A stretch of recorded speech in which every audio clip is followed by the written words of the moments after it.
Thank you Narwhal for sponsoring today's video.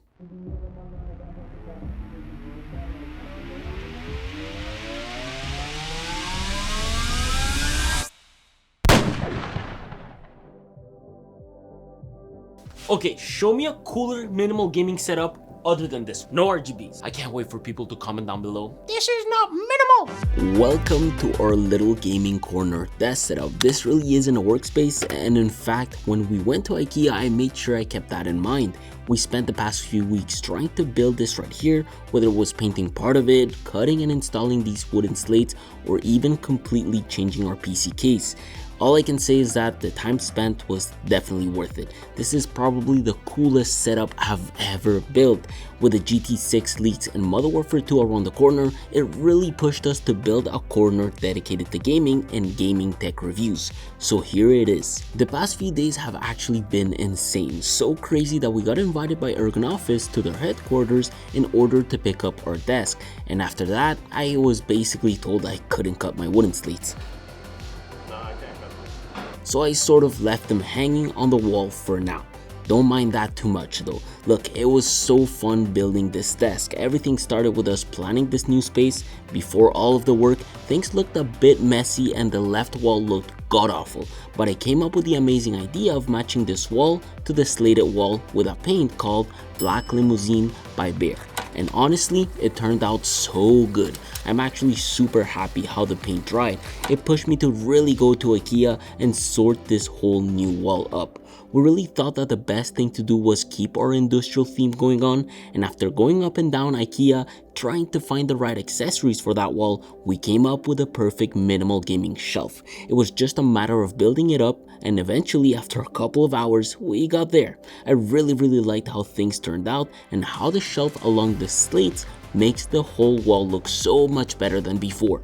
Out of all of this, I'd say the most tedious task we had at hand was changing PC cases. It was a lot harder taking it apart than putting it into this NZXT H2. This here, by the way, is the V2, comes with an integrated power supply and the cooler, which means that I saved quite a good amount of money. It took me like 2 hours to dismantle the old case and put all the components into this new one. However, I have no regrets. I mean, look at this thing, it looks absolutely incredible, and I thought that it would look even better with a proper lighting setup, which is why I went out of my way to get an Aperture 200X with an Aperture SE dome, a proper arm, and we did the old lighting softbox over the desk setup with a Philips U plug, of course. I recommend this setup to practically everyone. You will have zero regrets and it's super easy to install. Although I will say I sort of regret getting the IKEA filing drawer. We stayed overnight building this thing to find ourselves disappointed. I honestly really considered getting one from Ergon Office, and that's because they build the craziest desk setup gear. After I saw one at their headquarters, I really second guessed my choice.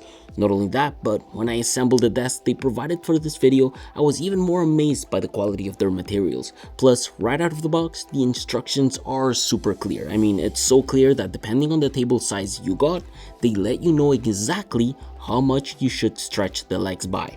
It comes with cool accessories to easily cable manage your space, but most importantly, a net to keep things tidy. I completely forgot to buy a cable rack to route cables, but honestly, all you need is some 3M tape and a power bar. You guys see this? This is my biggest fear, these bricks. Guys, please do not make bricks like this. I have to go get another power strip. Look at that. How am I supposed to? This doesn't fit. So now basically I gotta run to Rona, get another power strip, install it, stick it, and figure out my layout under the desk. Yeah. This should work. Well, this thing is ginormous. Let's figure out where we're gonna fit it. Okay, well, 2 power bars. This thing is also extremely heavy. It was a bit of a battle to put it up, but once it was all up, oh my god, did I make the right decision. I was so scared of the black, but it looks good and feels great. I immediately started to unbox our arms for dual monitors, the monitors we chose for a dual setup, some of the peripherals I got, which include the craziest keyboard ever, a keyboard mat, mouse mat, mouse, and even a custom braided cable. I also finally got a proper key light to shine light on myself and the desk in case I ever decide to keep streaming on Twitch, as well as their stream deck, which is going to be extremely useful. The last thing that needed to be unboxed was our entire audio setup, which I was so excited to try, except for the Wave XLR, that and my new keyboard I've been using for a while now. Oh, this keyboard, I've got a lot to say about it. I adore this thing. Naturally, with all of this, not only did I need a bit of light towards the left side of the desk, but also a proper device to clean this gaming corner, which is why I brought Narwhal for a second time. Last year we were extremely pleased with their product, and so I decided to give their new unit a shot. This here is the new Narwhal Frio with a touchscreen this time, which can achieve network connection and quickly control the robot. It is the world's first self-cleaning robot vacuum and mop, and I'm not kidding when I say that. You literally just need to fill the buckets with water, apply the soap it came with, and it'll clean these little detachable mops automatically. It's so smart that it can also auto-detect the mop's dirtiness and return to base to clean itself and then resume where it left off. You can actually swipe left and right on the base station LCD touchscreen to check out the 5 cleaning modes. It really doesn't have to only be mopping, it could be vacuuming or even vacuum and then mop. The mop is smart enough to know it doesn't need to mop, so they lift off, and the side brushes are also smart enough to automatically adjust the rotation and speed during certain cleaning tasks. Also, note that the roller brush will also lift during the mopping task. I really like how well it cleans the edge of the walls by twisting the rear of the robot for mopping. Funny enough, something my mom taught me is to first clean the room furthest from where you started, which is exactly what the Frio does. It also creates arcuate routes for proper cleaning coverage. Under Frio mode, Frio even knows how many times it should clean up the dusty room thoroughly and how long it will take to sanitize the mops depending on how dirty they are. Just like what they say, you are all set, Frio a clean day. I'm super happy with the fact it's super low noise and how easy it is to use their LCD screen along their app to build maps and so on. Very happy with the way it sits in this space. I'm quite happy it's super easy to maintain and use. Eventually, after using the Frio to clean this space, I was of course ready to show you guys the final product. This here, ladies and gentlemen, is our new gaming corner. A place to game, review new gaming tech, and hopefully stream. My job as a content creator and techie is to be extremely transparent with you guys, so please note that a lot of these items I haven't used for long, but I chose each and one of them based on experience and recommendations from you guys. For starters, the desk. Ergonoffice makes some of the best desks, if not the best desk in the market. I truly got to experience that for a full year with their V1 walnut desk. This time around though, I asked for their shift desk in black, and I am so glad I picked this color. Not only it looks super great with the hue gradient strip we installed, but it also bounces light extremely well. It's a desk that feels like no other. The material on this is incredible, and I guess it's because the surface was made here in Quebec, Canada. Homemade. The surface is antimicrobial and also heat and scratch resistant. I do have to say it's fingerprints galore, but I absolutely love how it looks after cleaning it up. The desk itself has a touch controller that delivers 4 memory settings, goes from 24.5 inches to 50.2 inches, and has a weight capacity of 300 pounds. It pretty much lifts all of the stack and this 30-inch by 72 inches table. A table that very much matches our aesthetics, especially our shelf. This IKEA shelf is part of the global set we have going on around the office.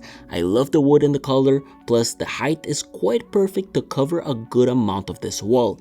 It matches the slates we got online and matches the black paint in the back. I decided to give this a bit of a minimal gaming look by keeping things super simple. You know, add some controllers, Funko Pop figures, some consoles, and even a bit of light here and there. Of course, the light wasn't enough, so I went out of my way to install this Aperture 200X and pair it with a Hue plug. This type of setup, by the way, is pretty much the 3rd time I install it. I absolutely love this because it provides light from a direction like no other. On top of that, with the Hue app, you can sync it to Google Home and voice command it. However, for further customizations like colors and dimming, you need to use the Sidious app, which honestly I really don't mind. The most important part is that it provides light, hides the imperfections behind that corner, and it was placed exactly at a height that would allow me to add a plant I bought at IKEA. Now, My regret is this drawer. I like it, but man, Ergonomics have that black sleek drawer that looks so much better. I honestly just use it to store printer stuff and small accessories as well as all my documents at the bottom. I can easily lock this, which is what I wanted, and I can easily mount our Red Bull fridge on top. By the way, shout out to Red Bull for always hooking us up with Red Bulls and awesome events. To finalize this little set, I really thought it was a smart idea to add this wall light made by Gantry, and honestly, I was totally right. All I am missing is that extra hue plug to control this as well. I decided that the neon light living above the desk needed it more than this one, and I was totally right. You can see this thing from miles away outside when left on. This here is a sign made by Make Neon Signs, and I love it. They actually made our Anchor sign with our own custom font. I think Neon Signs really complete a space, and I totally suggest you check them out. Okay, so the majority of the items I'm about to talk right now haven't spent much time with them, and that includes these Eve Spectrum monitors. I've been dying to try these out mainly because these monitors were built based on community, things the gaming community really wanted, like G-Sync, 4K, high refresh rates, a professional and minimal look, and whatnot. On top of that, there is zero to very little branding. In fact, when VESA mounted, you really can't tell the brand. The fun part about them is that their stands do come as add-ons. As a VESA ARM user, it's very nice to see monitors offered at a lower price without the stand. Things are so well thought out to the point that even the power indicator in the front can be disabled or change colors. Ports are absolutely great. These have a bunch of ports like HDMI 2.1 ports, a display port, a USB-C port providing up to 100 watts of charging, and many others. On paper, it's like the perfect monitor for Mac users, gaming PCs, and console fanboys, and up to now, they have been absolutely great. I just can't recommend them just yet because I haven't spent enough time with them at all. By the way, mounting these monitors to these Vivo pneumatic arms was so easy. Not only they are extremely light because the panels are all plastic, but at 27 inches, it really isn't that complicated at all. The only thing I wish these arms had was better cable management compartments. I personally hate having cable hooks to sort of hide the cables. At least my Glorious Gaming gold coil cable doesn't need any hiding. I mean, look at this. It looks so freaking good and it feels so freaking good. It gives this desk a color like no other and matches the aesthetics I wanted to go for. This very much connects to my favorite keyboard of all time, the Sonnet by Mode. A keyboard that weighs like 7 pounds, but that's because I configured it to have the top of the line materials like brass, aluminum, carbon fiber, and so on. With this green metal frame, I mean, it looks absolutely gorgeous. I configured this with a hot swappable PCB, but honestly, I'll never need new keycaps or switches. Just listen to this.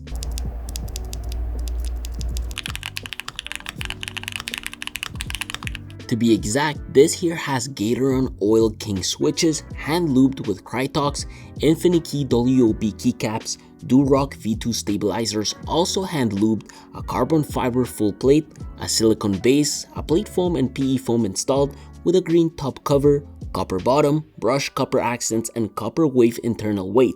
I mean, it sounds like I'm reading the spec sheet of my GT4. This is definitely making a comeback on the channel, so stay tuned. This whole thing sits on a Glorious Gaming keyboard pad to avoid scratching the desk, and it also sits beside an XL Glorious Gaming pad that sits a wireless Model O negative mouse. I've heard great things about this, mostly related to its weight, and up to now, I completely agree.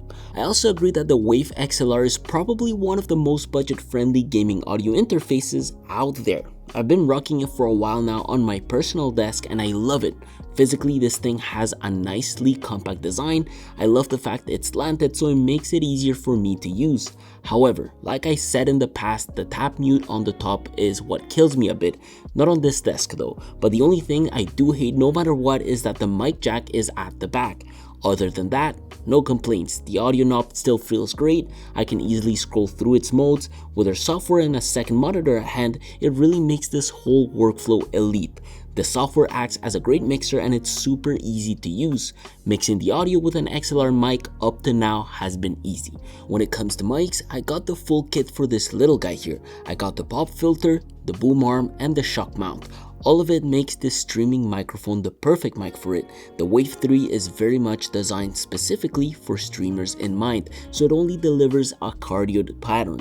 It also means that the controls on it were very much implemented to keep streaming easy to mix. Essentially, it makes the Wave XLR useless because it very much acts as an audio interface and a mixer at the same time.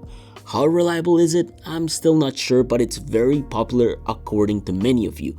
The reason why I rather have the Wave XLR on this desk is because my personal mic of choice is the Shure MV7.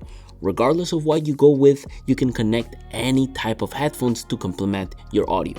Right now, I'm going on this crazy Beyerdynamic shopping spree. I've been loving their brand, and so I wanted to give these DT770 Pros a try.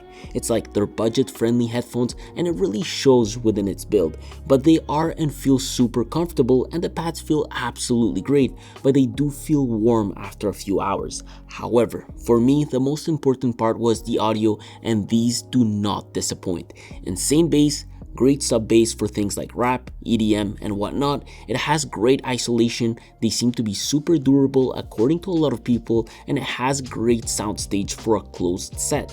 For competitive gaming, don't worry, the highs are very much alive and the bass really doesn't harm your sound experience. They sound absolutely great. As for things I've never used before, this Elgato key light and their streaming deck. Elgato's control panel software actually allows me to control this whole light, which is really freaking cool, mainly since it can be all done wirelessly. Instead of having a light bar, which is a bit useless on a gaming setup, having this key light to shine light on your face and on your peripherals is perfect. Up to now, I've been loving this. I'm honestly still trying to play with the streaming deck. I'm currently configuring it to launch programs as a macro pad and as a website shortcut. I feel like this delivers so much more than just tools for streaming. So many of you guys recommended I give one a try, so that's exactly why I brought it here. Apparently you can set this whole thing for Premiere to make your workflow even faster. I don't know, but it truly makes me want to spend more time with it, which is what I'm doing. At last, powering this whole setup, my little mini ITX monster. This here has a Ryzen 5 5600X paired with 16GB of RAM and an RTX 3080. All of it within an NZXT H2 enclosure that provides its own power supply and liquid cooler, with super silent fans by the way. These specs have been incredible to game on, and honestly my only complaint with the older build was the fans. It's very much why I decided to give it a bit of an upgrade. My worry right now is how well will the cooler perform and how well will that power supply operate. I guess time will only tell, but after reading some subreddits, I'm pretty confident I made the right decision with the H2. All of this makes up our new minimal gaming corner and gaming setup. I still kept the same old blacked out autonomous chair. I don't have the need to upgrade it since we actually quite like it. The only thing I have yet to install on this is the master mount with our Sony camera and Elgato adapter to stream. I'm just not sure if I will ever have time to stream again. But look, other than that, I think as a whole this desk is plenty for gaming. It's been such a fun little project to plan, and I've spent quite a few months trying to figure this space out. I'm happy to say that our gaming corner is now ready to be used and upgraded from time to time. I will leave links to all of our tech in the description down below. I might do a top 10 desk accessories for gamers video, just so I can talk about my full experience with all of these items and give proper feedback. Stay tuned, I will see you all soon, take care.